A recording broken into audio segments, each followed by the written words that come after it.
Sony is killing physical games for PlayStation, and this is not good news. Let's talk about it. Hello there everybody, and welcome to The Comfy Spot. My name is Tyler, and today we are going to be talking about the major news that dropped this week that Sony will be ending support for physical games on PlayStation in the near future. Apologies for the different environment that we are in. We are in the midst of a heat wave right now here in New York City, and it is far too hot to record in my room. My computer will not function if I try to do so, so we are recording this in my kitchen. Bear with me. It is what it is. We just got to do it for this one video here. The show must go on.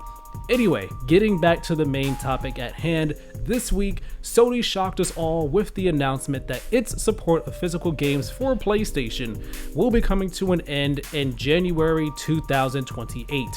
Any games that are released physically before that are safe, but after that point, new releases will be digital only.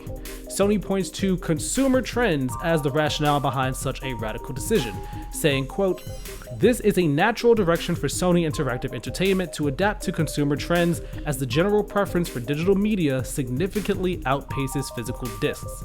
This transition will enable us to align more closely with how most of our community prefers to access and play games today.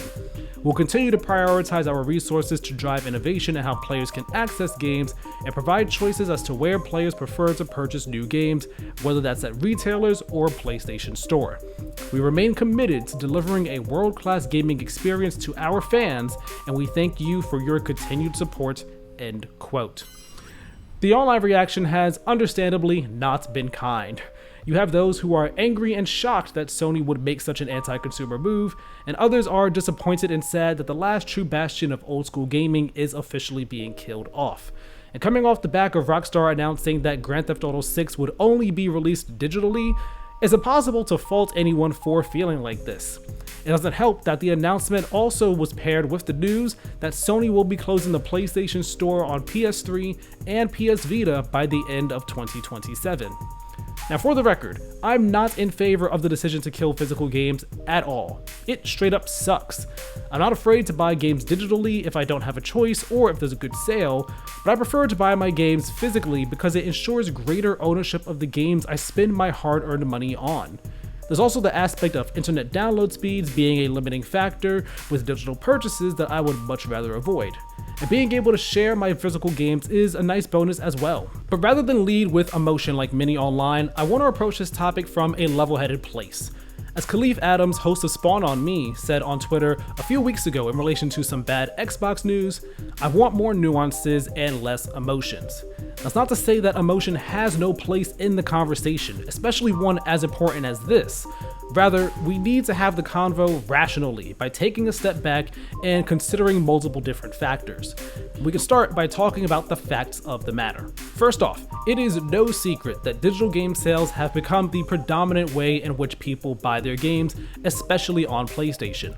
It's the very reason we started this generation with a version of both the PS5 and Xbox Series consoles that didn't feature a disc drive.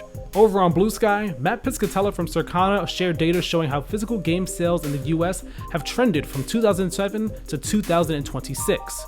Although it's still a billion-dollar market, this is the first year since 2009 in which there's been a year-over-year growth in physical sales.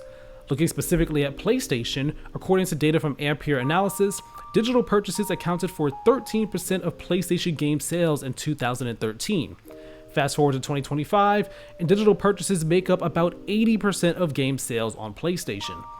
As reported by Sammy Barker from Push Square, Sony's latest financials reveal that 85% of game sales for PlayStation were made digitally in Q4 of their 2025 fiscal year. When looking at the 2025 fiscal year overall, digital makes up 78% of game sales. If you want a bigger picture for Sony, GameFile's Steven Sotillo put together a graph that shows the rise of digital game purchases on PlayStation from Sony's 2016 fiscal year through 2025. And if you want to see these sources for yourself, links are in the description down below. An all-digital future has been inevitable for a long time now, no matter how much people may have wished otherwise.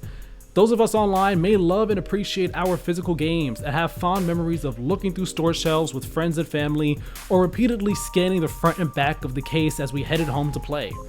However, the data clearly shows that the majority have spoken and they prefer to buy their games digitally. So Sony saying it wants to quote-unquote adapt to consumer trends isn't necessarily a lie, no matter how much people may want it to be, but that doesn't mean that it's not a convenient excuse for any possible and likely ulterior motive, of which there are many. In killing physical games, Sony also kills any kind of secondhand market for games, since the only way to purchase PlayStation games will be through the PlayStation Store. The games industry has been trying to find ways to snuff out used games for a while now. Anyone remember online passes? But it survived through thick and thin. Ironically, Sony themselves used that to score a point back when they were launching the PS4 in 2013. Now, not only can Sony ensure that all purchases of a game are new purchases, but it can also determine whether we have to pay full price or if a game will be on sale. Additionally, Sony won't have to split any profits on new game purchases with physical retailers, meaning more money in its pockets, primarily with first-party titles. And companies across the industry are also looking for ways to try to save money where possible due to various factors. Not having to fork over the cash to produce a disc, case, and physical box art would be enticing to Sony. As a platform holder trying to navigate the ongoing crisis surrounding components for consoles, not having to produce a model of the PlayStation 6 that features a disc drive would be another way to cut costs where possible. Unsurprisingly, Sony doesn't appear to be alone in these plans. If a new report by Windows Central is any indication, Microsoft is also planning to cut the disk drive from its next-gen hybrid Xbox system, Project Helix, almost certainly for the same reasons as Sony. The thing is, as much as we can apply logic and reason to try to understand why Sony is making this decision, it doesn't make the current situation any less shitty. We, the consumers, don't gain anything from the death of physical games. Sure, digital may reign supreme over physical, but it's important that we have the option of buying games physically and not be restricted to only digital purchases. There are too many issues surrounding digital game ownership, game preservation, digital game refunds, gifting to the PlayStation Store, and so much more. Sony, the corporation, has all the power here. Those of us who have spent hundreds or thousands of dollars in the PlayStation ecosystem over the past 13 years since the PlayStation 4 generation started in 2013 are at the mercy of Sony's whims. Thus, we enter the realm of speculation and demands. Cutting off physical games in January 2028 says to me that the PlayStation 6 is releasing either late 2027 or sometime in 2028. The release timeline has been rumored for a while now, and this move by Sony lends strong credence to those rumors, assuming they're accurate and Sony doesn't change its plans. It only makes sense to implement a major change like this at the beginning of a new console generation. Sony killing physical games for PlayStation also adds fuel to the fire that is planning to release some kind of handheld, be it a hybrid system or a dedicated handheld that can play your console games natively. If all games sold on PlayStation are digital, it simplifies the issue of accessing your games on multiple devices since you only have to buy them once. The thing is, Sony absolutely cannot go down this digital-only future without getting other matters in check first. An attachable disk drive must be available for the PlayStation 6 to accommodate those with physical PS4 and PS5 games. Call me naive and optimistic, but Sony would have to be the dumbest company on the planet not to offer such a thing. Logically, it just doesn't make sense to completely cut off physical backward compatibility with 2 generations of consoles. Additionally, Sony could and should implement a feature that lets you turn the license for your physical copy into a digital license, preferably free of charge. Following Sony's announcement, The Verge reported that Microsoft is working on such a feature for physical Xbox games. Hopefully, Sony is trying to figure out a similar solution. Sony needs to improve the way it handles refunds for digital games, and it must provide mountains of assurances surrounding the ownership of the digital games that we purchase.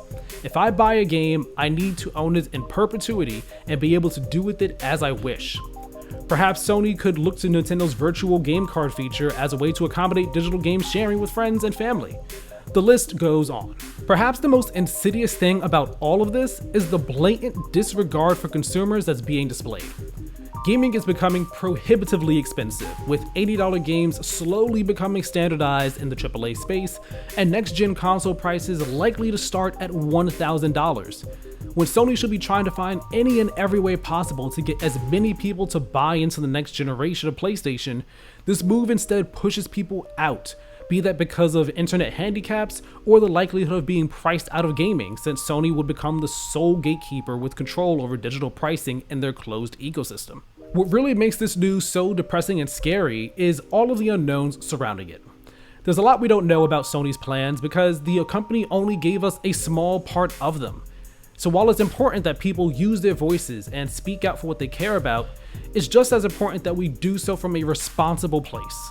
I've seen some people online say that the PlayStation 6 isn't going to be backwards compatible because of this news, and although that is a possibility, I don't think we should be making blanket statements like that right now as if they're fact when we don't actually know what's going to happen. Understand and acknowledge that there are elements we don't have all the details for. Don't assume things are facts unless there's enough information to infer as such. All that does is result in misinformation being spread, which is the last thing that needs to happen right now. Ultimately, I'm not surprised that Sony is killing physical games for PlayStation. I'm just surprised that it's happening so soon. I thought we'd have maybe at least another 5 years of physical games, but the writing has been on the wall for a while now. The chances of Sony changing its mind on this matter are slim, but hopefully the outcry from those online is enough to sway things. As it currently stands though, the disc is officially on life support, so let's cherish the time we have with it before the plug is pulled for good. Let me know your thoughts on this entire situation down in the comments section below. And like I said earlier, the links to all those sources that I referenced with all the data about PlayStation digital game sales and just digital game sales in general will be in the description below. Leave a like on this video if you enjoyed it. Again, let me know your thoughts on this situation down in the comment section below. Subscribe to the channel if you have not already, and hit the notification bell. That way you know as soon as new videos go live. My name is Tyler. This has been The Comfy Spot. We'll talk next time. Have a good one.